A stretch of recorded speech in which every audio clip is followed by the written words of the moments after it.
विद्यार्थी मित्रांनो, the officer your personal मेंटॉरच्या यूट्यूब चॅनलवरती तुम्हा सर्वांचं स्वागत आहे. विद्यार्थी मित्रांनो, आज आपण एक महत्त्वाच्या सेशनवरती चर्चा करणार आहोत. आजच्या आपल्या चर्चेचा विषय आहे तयारी राज्यशास्त्र विषयाची. विद्यार्थी मित्रांनो, यूपीएससी मुख्य परीक्षेमध्ये राज्यशास्त्र किंवा पॉलिटी हा विषय आपल्याला अतिशय महत्त्वाचा आहे. आजच्या सेशनमध्ये आपण GS2 मधला पॉलिटी आणि या पॉलिटी सोबतच इतर जे घटक आहेत जसं की गव्हर्नन्स आहे, सामाजिक न्याय आहे, आंतरराष्ट्रीय संबंध आहेत, या घटकांच्या अनुषंगाने सुद्धा आपण सामान्य अध्ययन 2 या पेपरचा संपूर्ण आढावा घेणार आहोत. त्या पेपरचा अभ्यासक्रम, त्याचं टॉपिक वाईज वेटेज, त्याचं जे काय संदर्भ ग्रंथ आहेत आणि एकूणच या पेपर 2 सामान्य अध्ययन पेपर 2च्या दृष्टिकोनातून अभ्यासाचा दृष्टिकोन किंवा आपला स्टडी अप्रोच कशा प्रकारे पाहिजे या सगळ्यांची चर्चा जी आहे ती आज आपण या सेशनमध्ये करणार आहोत. चला तर मग सुरुवातीलाच पाहूया की या GS पेपर 2चा अभ्यासक्रम नक्की काय आहे. आता अभ्यासक्रम हा कोणत्याही परीक्षेच्या दृष्टिकोनातून अतिशय महत्त्वाचा असतो. जोपर्यंत आपल्याला संपूर्णपणे अभ्यासक्रम माहीत होत नाही तोपर्यंत आपल्याला लक्षात येत नाही की आपल्याला या परीक्षेच्या दृष्टिकोनातून किंवा या विषयाच्या दृष्टिकोनातून नक्की कोणते घटक अभ्यासायचे आहेत. आणि त्याचसाठी आयोगाने आपल्याला अभ्यासक्रम दिलेला असतो आणि त्यांनी ढोबळमानाने सांगितलेलं असतं की या सगळ्या घटकांची आपल्याला तयारी करायची आहे. चला तर मग सामान्य अध्ययन पेपर 2चा अभ्यासक्रम नक्की काय आहे तो आपण पाहणार आहोत. सामान्य अध्ययन 2 या पेपरचं जर सेक्शन वाईज आपण डिस्ट्रीब्युशन केलं तर आपल्याला लक्षात येईल की त्याच्यामध्ये आपल्याला भारतीय संविधान आणि राज्य व्यवस्था आहे, गव्हर्नन्स आहे म्हणजेच प्रशासन आहे, सामाजिक न्याय आणि विकासाच्या संदर्भातले मुद्दे आहेत आणि शेवटी आंतरराष्ट्रीय संबंध देखील आहेत. सुरुवातीला राज्य व्यवस्था आणि आपली राज्यघटना म्हणजे संविधान या विषयाचे जे काय अभ्यासक्रमातले मुद्दे आहेत त्यांचा एक धावता आढावा आपण घेणार आहोत. कारण आपल्या सगळ्यांना माहिती आहे की हा अभ्यासक्रम आपल्याला अनेक ठिकाणी उपलब्ध असतो, आपण अनेकदा वाचलेला असतो, पाहिलेला असतो, पण तरीही काही विद्यार्थ्यांना, नवीन विद्यार्थ्यांना याची माहिती मिळावी या दृष्टिकोनातून हा अभ्यासक्रम आपण संपूर्णपणे इथं दिलेला आहे. मग संविधानामध्ये आपल्याला नक्की काय अभ्यासायचं आहे तर भारतीय संविधान जे आहे त्याची ऐतिहासिक पार्श्वभूमी अभ्यासायची आहे, त्याची उत्क्रांती, वैशिष्ट्ये, सुधारणा म्हणजेच त्याच्या घटना दुरुस्त्या, महत्वपूर्ण तरतुदी आणि मूलभूत संरचनेचं जे काही तत्व आहे ते देखील आपल्याला याच्यामध्ये अभ्यासायचं आहे. संघराज्य हा जो टॉपिक आहे मग त्यामध्ये संघराज्य यांच्या जबाबदाऱ्या आहेत, त्यांची कार्यपद्धती आहे, त्यांच्या रचनेशी संबंधित प्रश्न आहेत, आव्हाने आहेत आणि स्थानिक पातळीवरची अधिकार, वित्त व्यवस्था यांचे प्रदान आणि त्यातली आव्हाने हा टॉपिक आपल्याला या घटकामध्ये अभ्यासायचा आहे. पुढे आहे विविध विभाग जे आहेत त्यांच्यामधली अधिकारांची विभागणी, विवाद निवारण यंत्रणा आणि संस्था, भारतीय संविधानिक योजनेची इतर देशांच्या संविधानांशी तुलना जी आहे हा घटक आपल्याला अभ्यासायचा आहे. याच्यावरती देखील प्रश्न येतात. संसद व राज्य विधान मंडळे या घटकामध्ये आपल्याला त्यांची संरचना, त्यांची कार्यप्रणाली, त्यांचं कामकाज, अधिकार, विशेषाधिकार आणि त्याच्यातून उद्भवणारे जे काय प्रश्न आहेत, समस्या आहेत यांचा अभ्यास आपल्याला याच्यामध्ये करायचा आहे. यानंतर पुढे आहे कार्यपालिका म्हणजेच कार्यकारी मंडळ, न्यायपालिका यांची रचना, संघटन, कार्य, सरकारची मंत्रालय, विभाग, दबाव गट आणि पुढे औपचारिक अनौपचारिक संघ, त्यांचे राज्य व्यवस्थेमधील भूमिका म्हणजे राज्य व्यवस्थेचे संदर्भाचे टॉपिक आहेत. पुढे स्थानिक स्वराज्य संस्था, लोकप्रतिनिधित्व अधिनियम, यानंतर विविध संविधानिक पदांच्या नियुक्त्या, संविधानिक मंडळाचे अधिकार, कार्य आणि जबाबदाऱ्या याचा देखील आपल्याला या अभ्यासक्रमामध्ये अभ्यास करायचा आहे. वैधानिक, नियामक व विविध अर्धन्यायिक मंडळे ही देखील आपल्याला याच्यामध्ये अभ्यासायची आहे. हा संपूर्ण संविधान आणि राज्य व्यवस्था या घटकाचा अभ्यासक्रम हा संपूर्णपणे आपण पाहिला. आता पुढे आपल्याला जे काय विकास प्रक्रिया आहे आणि सामाजिक न्याय जो आहे त्याच्यातले घटक पाहायचे आहेत. मग यामध्ये विविध क्षेत्रामधील विकासासाठी सरकारी धोरणे, घटक यांचे संकल्पन, अंमलबजावणी करताना उद्भवणाऱ्या समस्या.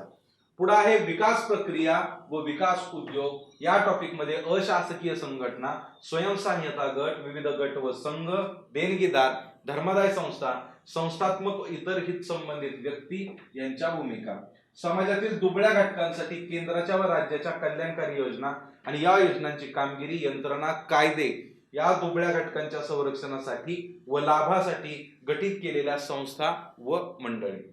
पुढे आरोग्य, शिक्षण, मानव संसाधन यासारख्या सामाजिक क्षेत्र सेवाशी निगडीत घटकांच्या विकास व्यवस्था व व्यवस्थापन यातले प्रश्न, दारिद्र्य व उपासमार यांच्याशी संबंधित प्रश्न हे आपल्याला विकास आणि सामाजिक न्याय या टॉपिकच्या अनुषंगाने अभ्यास आहे.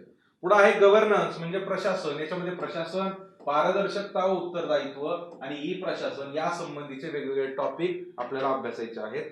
शेवटी नागरी सेवांची लोकशाहीमधील भूमिका हा घटक देखील आपल्याला अभ्यासायचा. आणि शेवटी आंतरराष्ट्रीय संबंधाचा जो घटक आहे त्याच्यामध्ये भारत आणि शेजारील राष्ट्रांचे संबंध, द्विपक्षीय, प्रादेशिक, जागतिक गट आणि भारताचा समावेश असणारे किंवा भारताच्या हितसंबंधाला बाधा पोहोचवणारे जे काही करारनामे आहेत त्यांचा आपल्याला अभ्यास करायचा आहे.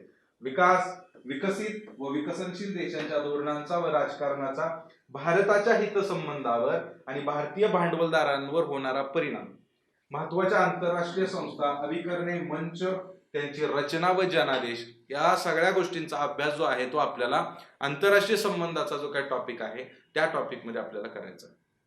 विद्यार्थी मित्रांनो, अशा पद्धतीने हा संपूर्ण GS2 चा अभ्यासक्रम आपल्याला पाहता येईल की ज्याच्यामध्ये जे काही विविध घटक आहेत त्या घटकांच्या अनुषंगाने हा सगळा अभ्यासक्रम आयोगाने दिलेला आहे. आता आपल्याला पुढचा टॉपिक पाहायचा आहे ते आहे घटकनिहाय मूल्य. याचाच अर्थ काय होतो, the topic wise weightage. Topic wise weightage. आता हे घटकनिहाय मूल्य किंवा टॉपिक वाईज वेटेज म्हणजे नक्की काय आहे, तर हा जो अभ्यासक्रम दिलेला आहे या अभ्यासक्रमातले जे काही टॉपिक दिलेले आहेत या टॉपिक वरती यापूर्वीच्या UPSC मुख्य परीक्षेमध्ये जे काही प्रश्न आलेले आहेत त्यांचं जर एक अनालिसिस केलं, आपण गेल्या 6-7 वर्षाचं अनालिसिस केलं तर आपल्याला लक्षात येतं की कोणत्या टॉपिक वरती अधिकचे प्रश्न विचारले गेलेले आहेत, कोणत्या टॉपिक वरती सतत कंटिन्युअसली प्रश्न येत असतात, दरवर्षी येत असतात, रिपीट होत असतात, आणि कोणते असे टॉपिक आहेत की ज्याच्यावरती रेअरली प्रश्न विचारला जातो, कधीतरी 4-5 वर्षात एखादाच प्रश्न विचारला जातो. हे घटकनिहाय मूल्य किंवा टॉपिक वाईज वेटेज का त्याचा अनालिसिस करायचं आहे आपल्याला, तर हे मूल्य पाहिल्यानंतर आपल्याला लक्षात येतं की व्हेरी IMP टॉपिक कोणते आहेत, त्यानंतर IMP टॉपिक कोणते आहेत आणि लेस इम्पॉर्टंट, लेस IMP आपण म्हणू शकतो, हे टॉपिक कोणते आहेत हे आपल्याला या टॉपिक वाईज वेटेज मधून लक्षात येतं. आणि मग या टॉपिक मधून हे घटक लक्षात आल्यानंतर या घटकांनुसार आपल्याला अभ्यासाची रचना करता येते, अभ्यासाचं प्लॅनिंग करता येतं, आणि जे खूप महत्वाचे टॉपिक आहेत त्यांना आपण अधिकचा वेळ देऊ शकतो, जे कमी महत्वाचे आहेत किंवा लेस इम्पॉर्टंट आहेत अशा टॉपिकला आपण कमी वेळ देऊ शकतो, आणि त्याचा जो काय वाचलेला वेळ आहे तो IMP आणि व्हेरी IMP टॉपिक कडे आपण शिफ्ट करू शकतो. त्यातून काय होतं की आपल्याकडे जो टाइम आहे त्या टाइमचं व्यवस्थितरित्या युटिलायझेशन होतं, व्यवस्थितरित्या व्यवस्थापन करता येतं, आणि अधिक प्रभावीपणे आपला अभ्यास त्यातून होऊ शकतो.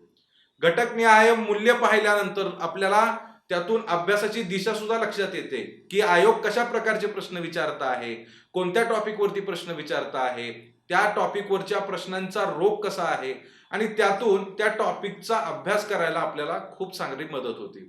चला तर मग हे घटकनिहाय मूल्य पाहूयात. हा संपूर्ण जो काय आपण अभ्यासक्रम पाहिला या अभ्यासक्रमावर आधारित साधारण 2016 ते 2022 या दरम्यानच्या कालावधीमध्ये या टॉपिक वरती किती मार्क्स साठी प्रश्न विचारलेले आहेत. आता हे जे दिलेले आहेत हे मार्क्स दिलेले आहेत, म्हणजे किती गुणांसाठी प्रश्न विचारले गेले त्याचा एक आढावा आहे. मग सुरुवातीचा जो टॉपिक आहे ऐतिहासिक पार्श्वभूमी संविधानाची आणि यासोबत भारतीय संविधानिक योजनेची इतर देशांशी तुलना, हे जे काय 2 टॉपिक आहेत याच्यावरती साधारण 2016 ते 2022 दरम्यानचा कालावधी पाहिला तर कंटिन्युअसली प्रश्न विचारलेले आपल्याला दिसून येतात. आणि मग 2016 ला 12.5 मार्क, 17 ला 15, 25, 25, 10, 25 आणि 2022 ला 35 मार्कांसाठी याच्यावरती प्रश्न विचारले गेले आहेत. पुढचा टॉपिक आहे कार्यपालिका, सरकारची मंत्रालय व विभाग. या टॉपिक वरती 2016 ते 2020 पर्यंत प्रश्न विचारले गेले नाहीत, मात्र 2021 ला 25 मार्कांसाठी प्रश्न आहे आणि पुन्हा 22 ला 0 किंवा प्रश्न विचारला गेला नाही. बघा इथंच आपल्याला पिक्चर क्लिअर होतं की कोणत्या टॉपिक वरती वारंवार प्रश्न विचारले जातात, कोणत्या टॉपिक वरती अधूनमधून किंवा काही वर्षानंतर प्रश्न विचारले जातात. आणि खालचा जो टॉपिक पाहिला आपण संसद व राज्य विधानमंडळे, लोकप्रतिनिधित्व अधिनियमाची ठळक वैशिष्ट्ये, तर या टॉपिकच्या अनुषंगाने लक्षात येईल की कंटिन्युअसली प्रश्न आहेत, मात्र प्रश्नांचं वेटेज सुद्धा जास्त आहे. हे वेटेज जर पाहिलं तर 2016 ला 12.5, 17 ला 40, 20, 30, 35, 15 आणि पुन्हा 22ला 35 मार्कांसाठी प्रश्न जे आहेत ते या टॉपिक वरती विचारले गेलेले आहेत आणि त्यामुळेच हा टॉपिक आपल्या व्हेरी IMP हा जो आपला सेक्शन आहे त्याच्यामध्ये हा टॉपिक जातो. हा सेक्शन आपण IMP मध्ये टाकू शकतो आणि याला आपण लेस IMP मध्ये टाकू शकतो आणि अशा प्रकारे आपलं जे विभाजन आहे ते विभाजन करणं आपल्याला सोपं जातं. खालचा टॉपिक आहे विविध विभागांमधील अधिकारांची विभागणी आणि न्यायपालिका. याच्यामध्ये सुद्धा 12.5, 10, 15, 20, 15, 10 आणि 10 मार्कांसाठी प्रश्न विचारले गेलेले आहेत.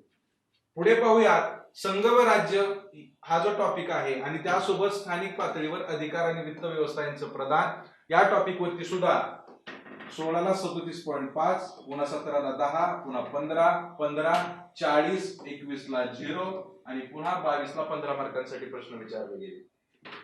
विविध संविधानिक पदांच्या नियुक्त्या, विविध संविधानिक मंडळांचे अधिकार, कार्य व जबाबदाऱ्या, वैधानिक नियामक व विविध अर्धन्यायिक मंडळे यावरती सुद्धा सलगपणे प्रश्न आहेत आणि ते सुद्धा आपण पाहू शकता.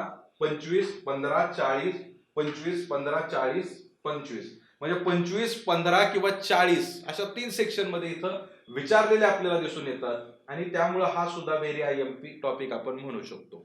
आणि अशा प्रकारे हे डिस्ट्रीब्युशन आपल्याला पाहता येईल. पुढं सामाजिक न्याय आणि विकासाच्या संदर्भात कल्याणकारी योजनांवरती 2016ला 0, 10, 30, 45, 0, 0 आणि 25 मार्कांसाठी प्रश्न विचारले गेले.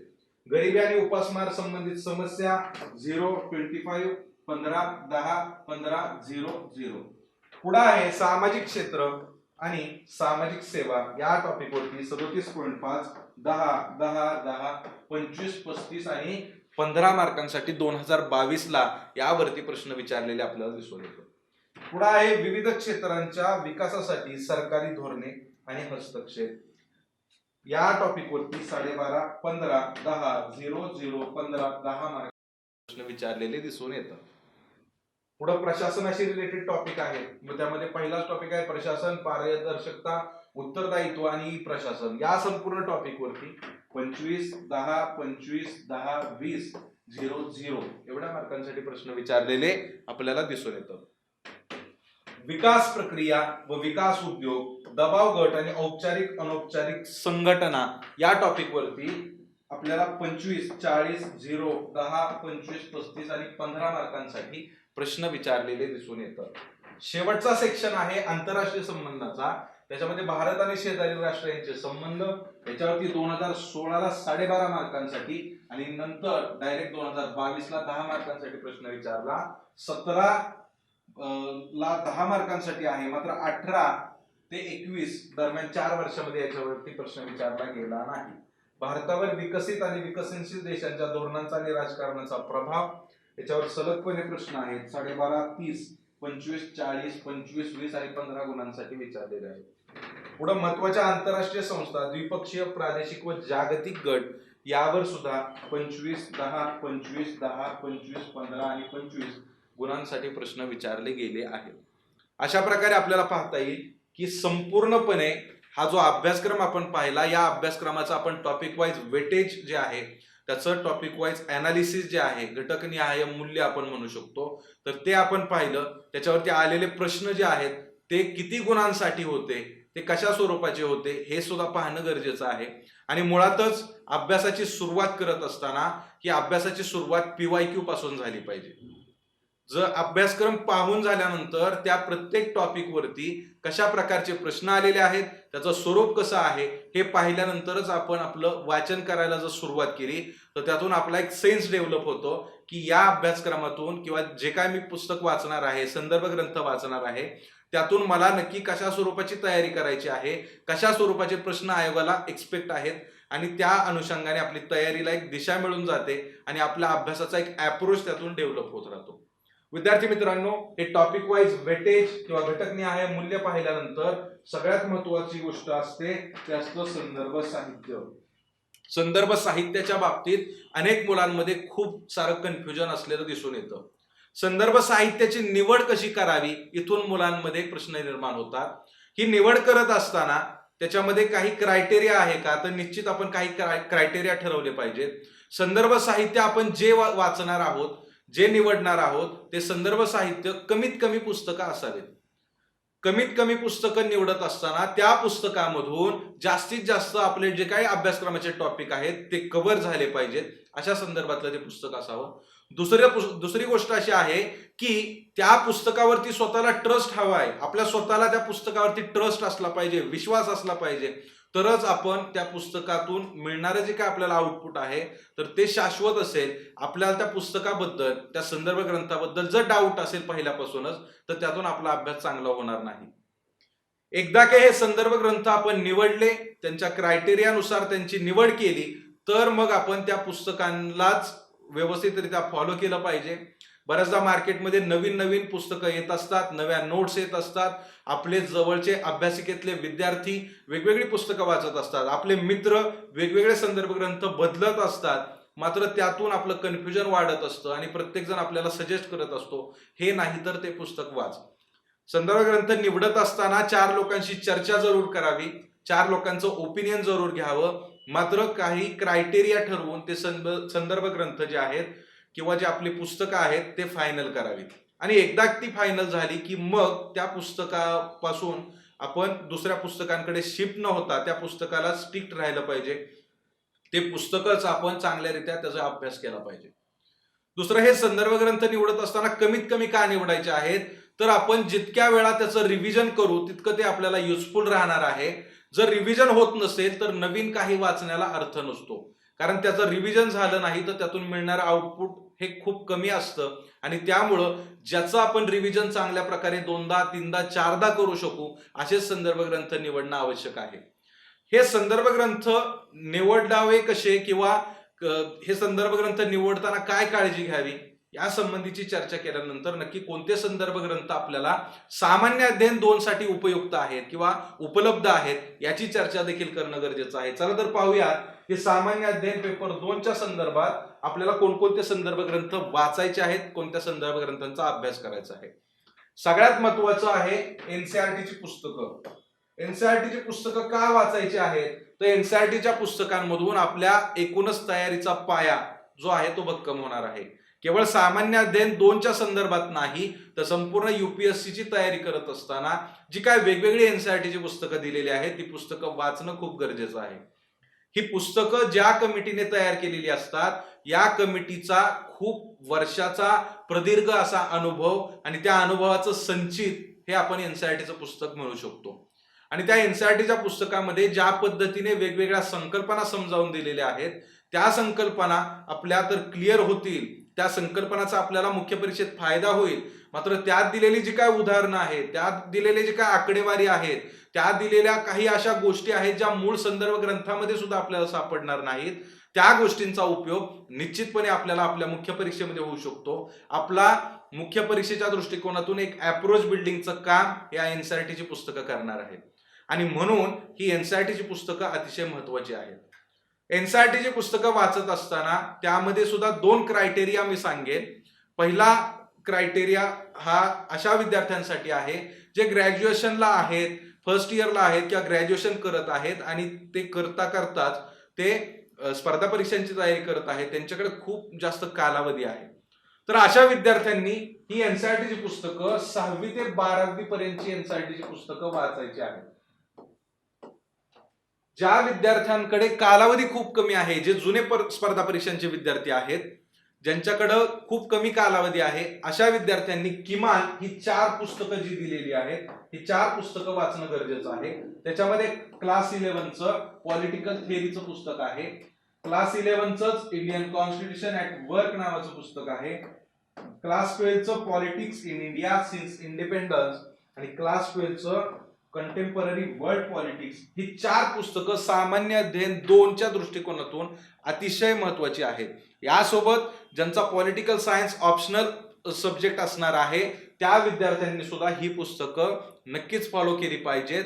विशेषतः पॉलिटिकल थिअरीचं जे पुस्तक आहे त्या थिअरीच्या पुस्तकांमधून जे काय वेगवेगळ्या संकल्पना आहेत, जस्टिस आहे, सेक्युलरिझम आहे, इक्वॅलिटी आहे, या संकल्पना अतिशय उत्तमरित्या समजावून सांगितलेल्या आहेत. आणि भारतीय संविधानाचं त्याच्याशी कंपॅरिझन करत करत या गोष्टी भारतीय संविधानामध्ये कशा प्रकारे आलेल्या आहेत या गोष्टी सुद्धा त्यामध्ये सांगितलेल्या आहेत.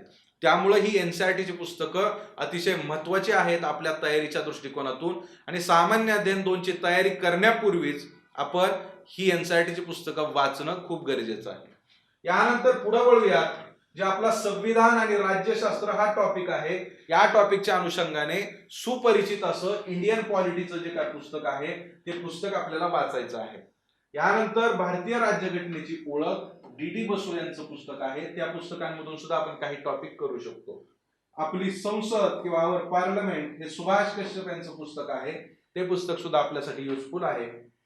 यानंतर select constitution of the world S Chand प्रकाशनाचं पुस्तक आहे. या पुस्तकातून भारतीय राज्यघटनेची इतर देशांच्या राज्यघटनांशी जी काय तुलनेचे स्वरूप आहे आणि त्यावर आधारित जे काय प्रश्न आहे त्यासाठी हे पुस्तक महत्वाचं आहे. आणि शेवटी public institution in India Devesh Kapoor आणि प्रताप भानू मेहता यांचं पुस्तक आहे, ते आपल्याला वाचायचं आहे. आता केवळ हे संदर्भ ग्रंथ वाचून आपला संपूर्ण तयारी होणार आहे का? तर निश्चित नाही. या संदर्भ ग्रंथांसोबत आपल्याला करंटचा देखील अभ्यास करायचा आहे. सामान्य अध्ययन पेपर 2च्या संदर्भात आपल्याला करंट खूप युजफुल आहे, कारण प्रत्येक ठिकाणी आपल्याला इंडियन पॉलिटी आलं तर पॉलिटीशी रिलेटेड जे काय करंट अफेअर आहे त्याच्यामध्ये विविध कलम आहेत, त्याच्यामध्ये नवीन जे काय विधेयकं आहेत, त्यासोबत नवीन ज्या काही घडामोडी घडत आहेत, सुप्रीम कोर्टाचे काही जजमेंट्स येत आहेत, काही निकाल येत आहेत, निवाडे येत आहेत, नवीन विधेयक असतील, काही कलमांमधल्या अमेंडमेंट असतील, या सगळ्या गोष्टींचा अभ्यास आपल्याला याच्यामध्ये करायचा. यासोबत पब्लिक इन्स्टिट्यूशन असेल, इंडियन पॉलिटी असेल, या संदर्भातल्या जे काही समस्या आणि आव्हाने आहेत तर यांचा देखील अभ्यास आपण या संपूर्ण जे काय विविध अग्रलेख आहेत, आर्टिकल्स आहेत, विविध जे काय मासिकं आहेत, ज्या काही न्यूज संस्था आहेत, यांच्या मार्फत येणाऱ्या ज्या काही न्यूज आहेत, याच्या माध्यमातून आपण याच्यामध्ये ती भर घालायची आहे आणि आपल्या स्वतःच्या नोट्स ज्या आहेत त्या देखील बनवायच्या आहेत. पुढे आहे प्रशासनाचे जे टॉपिक आहेत, त्याच्यामध्ये गव्हर्नन्स इन इंडिया हे लक्ष्मीकांत यांचं पुस्तक आहे. त्यातून आपण हा टॉपिक करू शकतो. आणि सेकंड ARC रिपोर्टचे सिलेक्टिव्ह चॅप्टर्स हे गव्हर्नन्सशी रिलेटेड आपल्याला त्याच्यातून आपल्याला तयारी करायची आहे. पुढचा टॉपिक आहे सामाजिक न्याय आणि विकासाच्या संदर्भातले जे काय टॉपिक आहे त्याच्यामध्ये आपल्याला शासनाच्या योजना आणि संबंधित विविध मंत्रालयाच्या वेबसाईट आपल्याला अभ्यासायच्या आहेत. विकासाच्या संबंधात मानव विकास अहवाल आणि जागतिक विकास अहवाल, त्यासोबत योजना, कुरुक्षेत्र, द हिंदू, याचबरोबर इंडियन एक्सप्रेस आणि इतर जे काय इंडिया इयरबुक सारखी जी काही पुस्तकं आहेत ज्याच्यामधून आपल्याला शासनाच्या योजनांच्या संदर्भातले किंवा डेव्हलपमेंटच्या रिलेटेड ज्या काही माहिती मिळते तर त्यातून आपल्याला या घटकाची तयारी करायची आहे. यानंतर आंतरराष्ट्रीय संबंधाचे जे काही टॉपिक आहेत त्यासाठी बेसिक म्हणून शैलेंद्र देवळांकर सरांचं पुस्तक आहे. त्यातून आपण बेसिक जे आहे ते मराठीतून उपलब्ध आहे, त्यातून आपण आंतरराष्ट्रीय संबंधाची पार्श्वभूमी समजून घेऊ शकतो. चालू घडामोडी मधून आंतरराष्ट्रीय संबंधाच्या संदर्भात ज्या काही विविध करार होत असतात भारताच्या इतर देशांचे जे काही कॉन्फ्लिक्ट आहेत त्यातल्या ज्या काही समस्या आहेत, जसं की भारत चायना यांच्यातला जो काही संघर्ष आहे त्यातल्या समस्या, त्यातली जी काही आव्हाने आहेत ते निराकरण करण्याचे जे काही विविध उपाययोजना आहेत ह्या आपल्याला चालू घडामोडीमधून समजतात. भारताचा जे काही व्यापार विषयक संबंध असतील, संरक्षण विषयक करार असतील किंवा इतर ज्या काही आंतरराष्ट्रीय संबंधातल्या ज्या काही घडामोडी आहेत त्यांचा अभ्यास आपल्याला या करंट अफेअर्स मधून करायचा आहे. परराष्ट्र मंत्रालयाच्या वेबसाईट वरून सुद्धा आपल्याला आंतरराष्ट्रीय संबंधाशी रिलेटेड बरीचशी उपयुक्त माहिती मिळते. यानंतर India and the world through the eyes of Indian diplomats by Surendra Kumar यांचं सुद्धा एक पुस्तक आहे. त्यातून आंतरराष्ट्रीय संबंधाची खूप चांगली तयारी होऊ शकते. त्यानंतर PIB PRS website, all India radio यासारखी माध्यम सुद्धा आपल्याला या घटकाच्या तयारीसाठी खूप उपयुक्त असल्याचं दिसून येतं. विद्यार्थी मित्रांनो, या सगळ्या संदर्भ ग्रंथांची चर्चा केल्यानंतर याच्यामध्ये पुन्हा मी तीच गोष्ट सांगेन की ज्या विद्यार्थ्यांकडे अधिकचा वेळ आहे त्यांनी आपला आवाका वाढवला पाहिजे. जे विद्यार्थी ग्रॅज्युएशन करत आहेत त्यांनी अधिक पुस्तकं वाचली पाहिजेत, विषय समजून घेतले पाहिजेत. मात्र ज्या विद्यार्थ्यांकडे कालावधी कमी आहे, जे विद्यार्थी जॉब करत आहेत, काही गृहिणी असू शकतात, काही विद्यार्थी जुने विद्यार्थी असू शकतात, ते प्रिलिम्स मेन्स या चक्रामध्ये सुद्धा असू शकतात आणि त्यांच्याकडे कालावधी कमी असू शकतो, तर अशा विद्यार्थ्यांनी सिलेक्टिव्हली गेलं पाहिजे, सिलेक्टिव्ह पुस्तकं चूज केली पाहिजेत आणि त्याच आधारित आपली तयारी केली पाहिजे. मात्र ज्या विद्यार्थ्यांकडे वेळ आहे त्यांनी मात्र वेगवेगळ्या प्रकारच्या पुस्तकं वाचली पाहिजेत. ही पुस्तकं चूज करत असताना एखादं स्टँडर्ड रिसोर्स आपण वाचलेला आहे, त्यातून जे घटकांची आपण तयारी केलेली आहे त्यापेक्षा जी काय ऍडव्हान्स माहिती मिळेल तीच ऍडव्हान्स माहिती आपण इतर पुस्तकांमधून घ्यायची आहे. रिपिटेटिव्हली तेच पुस्तक किंवा तेच घटक आपल्याला रिपिटेडली दुसऱ्या पुस्तकांमधून वाचायचे नाहीत, कारण मग ते अनएंडिंग राहतं, त्यामध्ये आपल्याला खूप वेळ द्यावा लागू शकतो. अशा प्रकारे हे संपूर्ण संदर्भ ग्रंथ आपण पाहिले. यानंतर आपल्याला अभ्यास नक्की कसा केला पाहिजे हे देखील कळलं पाहिजे.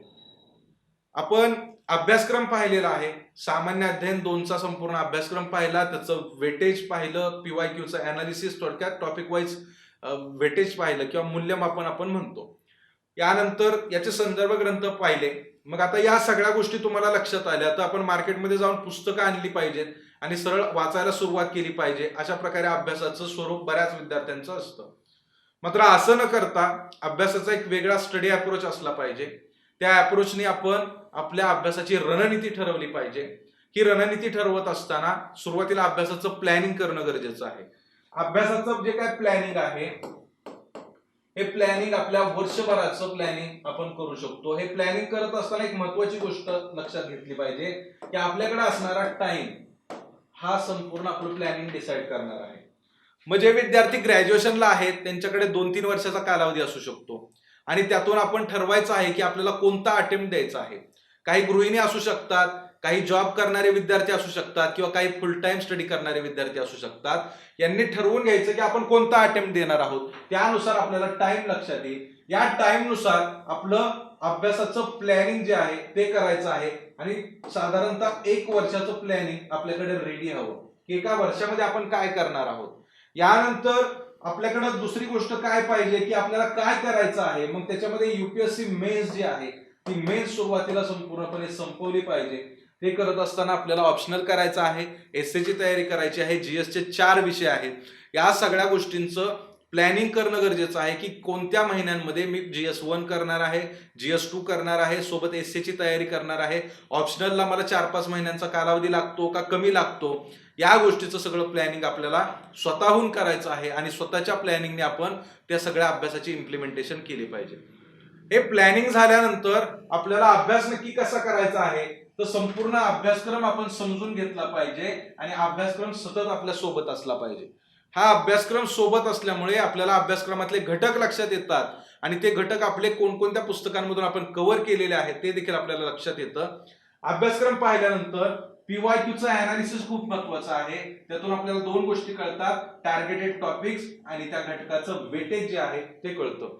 पीवायक्यूचं अनालिसिस केल्यानंतर अजून एक गोष्ट लक्षात येते की आपल्याला एक अप्रोच येऊन जातो की एखाद्या घटकावरती आयोगाने आतापर्यंत अशा स्वरूपाचे प्रश्न विचारलेले आहेत आणि त्यामुळं त्याच घटकाचा उपघटक जो आहे त्याच्यावरती सुद्धा प्रश्न आयोग विचारू शकेल. यासाठीचा सेन्स आपला त्यातून डेव्हलप होतो. त्यासाठी पीवायक्यू वारंवार पाहिले पाहिजे. पीवायक्यू हे कोणताही घटक वाचण्यापूर्वी त्यावर आलेले जे काही पीवायक्यू आहेत ते पीवायक्यू आपण पाहिले पाहिजेत. मार्केटमध्ये अशी अनेक पुस्तकं आहेत ज्याच्यामध्ये टॉपिक वाईज पीवायक्यू दिलेले आहेत. मग एखाद्या टॉपिकचा आपल्याला अभ्यास करायचा असेल तर त्याआधी आपल्याला ते पीवायक्यू पाहिले पाहिजेत, ते समजून घेतले पाहिजेत आणि त्यानंतरच आपण संदर्भ साहित्याचं वाचन केलं पाहिजे. संदर्भ साहित्याचं वाचन करत असताना किंवा संदर्भ ग्रंथ आपण हातात घेतले तर एकदा ते पुस्तक हातात पडलं तर सुरुवातीच्या पहिल्या पेज पासून शेवटच्या पेज पर्यंत ते संपवत आपल्याला जायचं नाहीये. आपल्याला ते सिलेक्टिव्हली वाचायचं आहे. त्यासाठी आपल्याला अभ्यासक्रम मदत करतो. अभ्यासक्रमाचे जे काही घटक आहेत ते घटक त्यातून करायचे आहेत. हे घटक करत असताना पीवायक्यू आपल्याला मार्गदर्शन करतात की कोणत्या घटकाला आपण अधिकचा वेळ दिला पाहिजे, कोणत्या घटकाला आपण कमीचा वेळ दिला पाहिजे आणि त्यानुसार आपल्याला हे संदर्भ साहित्याचं वाचन करायचं आहे. हे वाचन झाल्यानंतर आपल्याला मायक्रो नोट्स काढणं खूप गरजेचं आहे. या नोट्स का काढायच्या आहेत तर या नोट्स फ्युचरमध्ये आपण ज्या वेळेस रिव्हिजन करणार आहोत त्यावेळेस आपल्याला पुन्हा पुन्हा जाऊन संदर्भ ग्रंथ उघडायची वेळ पडत नाही. त्यासाठी आपण मायक्रो नोट्स काढणं गरजेचं आहे आणि त्या वारंवार रिवाइज करायला सुद्धा सोप्या जातात आणि जसं जसं आपण वारंवार रिवाइज करतो तर त्या रिव्हिजनचा टाइम सुद्धा कमी होऊन जातो. या मायक्रो नोट्स मधल्या काही गोष्टी जर आपल्याला आठवत नसतील तर त्यासाठी आपण संदर्भ ग्रंथ उघडू शकतो. मात्र संदर्भ ग्रंथातून या नोट्स काढल्यामुळं अधिक चांगल्या प्रकारे त्या नोट्स आपण जर काढल्या तर पुन्हा पुन्हा जाऊन संदर्भ ग्रंथ वाचायची वेळ येत नाही आणि त्याचं बर्डन, टाइमचं प्रेशर आपल्याला राहत नाही. त्यामुळे मायक्रो नोट्स गरजेचे आहेत. यासोबत ज्यावेळेस आपण मुख्य परीक्षेला पात्र होऊ त्यावेळेस सुद्धा आपल्याकडे तेवढा टाइम नसतो की अनेक पुस्तकं आपल्याला वाचायची असतात, आन्सर रायटिंगची प्रॅक्टिस असते, यासोबत विविध नोट्स आहेत, करंटच्या घडामोडी आहेत, यांचा अभ्यास असतो. यावेळेस पुन्हा पुन्हा जाऊन संदर्भ ग्रंथ वाचणं हे खूप डिफिकल्ट टास्क असतो. त्यासाठी या मायक्रो नोट्स आपल्याला खूप महत्वाच्या असतात, त्या खूप महत्वपूर्ण भूमिका बजावतात. यानंतर आहे रिव्हिजन. रिव्हिजन ही सुद्धा खूप महत्वाची आहे, कारण रिव्हिजन केल्याशिवाय आपण जे काय वाचलेलं आहे ते आपल्या सोबत कधीच राहत नाही, ते विस्मरणात राहत असतं. कारण माणसाची टेंडन्सी तशीच आहे की जे काय आपण वाचतो ऐकतो हे काही कालावधीनंतर विस्मरणात जात राहतं. जोपर्यंत आपण ते रिकॉल करत नाही तोपर्यंत ते आपल्याला पुढे जाऊन सुद्धा आठवत नाही. आणि त्यामुळं ही रिव्हिजन खूप महत्वाची आहे. या रिव्हिजनसाठी दिवसभरातला एक टाइम स्लॉट काढून ठेवला पाहिजे, किंवा आठवड्यातून एक दिवस जे काय आपण आठवडाभर वाचलेलं आहे ते रिवाइज करण्यासाठीचा वेळ आपण राखून ठेवला पाहिजे. जर आपण आठवड्यातून एक दिवस देणार आहोत तर डेली बेसिसवरती आपण दिवसभरात जो काही अभ्यास केलेला आहे त्या अभ्यासाच्या संदर्भात आपण रात्री झोपण्यापूर्वी थोडं चिंतन केलं पाहिजे. आठवलं पाहिजे की आज दिवसभरामध्ये मी काय केलेलं आहे, काय वाचलेलं आहे, त्यातले कोणते घटक मी अभ्यासलेले आहेत, हे जर त्याचं चिंतन केलं तर सुद्धा ती एक रिव्हिजनची खूप चांगली प्रोसेस होऊ शकते. यासोबत आठवडाभर जे काय वाचलेलं आहे त्याचा आठवड्याने एक दिवस रिव्हिजन केली पाहिजे. जे काही आठवत नाही ते पुन्हा जाऊन संदर्भ ग्रंथामध्ये पाहिलं पाहिजे किंवा मायक्रो नोट्स मध्ये पाहिलं पाहिजे. आणि अशा प्रकारे ही रिव्हिजन आपल्याला खूप उपयुक्त ठरू शकते. यासोबत आपल्याला करंट अफेअर्स म्हणजे चालू घडामोडींचा अभ्यास करायचा आहे. मगाशी पाहिल्याप्रमाणे आपण वेगवेगळ्या अशा गोष्टी आहेत ज्या आपल्याला या सामान्य अध्ययन 2 पेपरच्या अनुषंगाने करंटशी कोरिलेट करावे लागतात. करंटचे संदर्भ आपल्याला आपल्या उत्तरांमध्ये द्यावे लागतात. त्या संदर्भातल्या करंटच्या ज्या काही घडामोडी आहेत त्या समजून घ्याव्या लागतात, कारण हा पेपर करंट बेस्ड जास्त असतो. त्यामुळं यामध्ये चालू घडामोडींचा रोल खूप महत्वाचा असतो. यानंतरचा सर्वात महत्वाचा टास्क आहे तो आहे उत्तर लेखनाचा सराव. उत्तर लेखनाचा जो काय सराव आहे, या उत्तर लेखनाच्या सरावाच्या संदर्भामध्ये आपण यापूर्वी सुद्धा अनेकदा चर्चा केलेली आहे की उत्तर लेखन सराव का गरजेचा आहे, उत्तर लेखन सरावाचं महत्व काय आहे. हे अनेक व्हिडिओ मधून तुम्हाला पाहायला मिळेल. युट्यूब वरती जरी तुम्ही आन्सर रायटिंगच्या संदर्भात व्हिडिओ पाहिले त्यातून देखील तुम्हाला लक्षात येईल. विद्यार्थी मित्रांनो, आतापर्यंत जी काही चर्चा आपण केली या चर्चेच्या अनुषंगाने ही चर्चा त्याच वेळेस यशस्वी होऊ शकते ज्या वेळेस तुम्ही उत्तर लेखनाची प्रॅक्टिस करता. का तर उत्तर लेखन आपण ज्या वेळेस मुख्य परीक्षा देणार आहोत त्या मुख्य परीक्षेमध्ये हे जे काही संदर्भ ग्रंथ आपण ज्याची चर्चा केली यापेक्षा अधिकचे संदर्भ ग्रंथ तुम्ही वाचाल, अधिक त्याची रिव्हिजन कराल, तुमच्याकडे खूप सारं नॉलेज असेल, पण प्रत्यक्षात तिथं चेक होणार आहे तुमची आन्सरची कॉपी. त्या आन्सरच्या कॉपीमध्ये तुम्ही काय लिहिलेलं आहे, कशा प्रकारे तुमचे मुद्दे मांडलेले आहेत, तुमचे विचार जे आहेत ते तुम्ही व्यवस्थितरित्या त्यामध्ये दिलेले आहेत का, किंवा तुमचा अभ्यास कितपत झालेला आहे हे जज करण्याचं एकमेव माध्यम आहे ते म्हणजे तुमचे आन्सर कॉपी.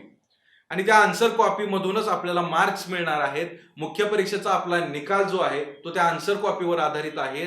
आपण आजपर्यंत किती पुस्तकं वाचली, कोणती पुस्तकं वाचली, कोणत्या नोट्स रेफर केल्या, कोणती टेस्ट सिरीज लावली, या गोष्टींपेक्षा तुम्ही त्या मुख्य परीक्षेमध्ये काय लिहिलेलं आहे हे जास्त मॅटर करतं. आणि त्यामुळं हा उत्तर लेखनाचा सराव जो आहे तो अतिशय महत्वाचा होऊन जातो.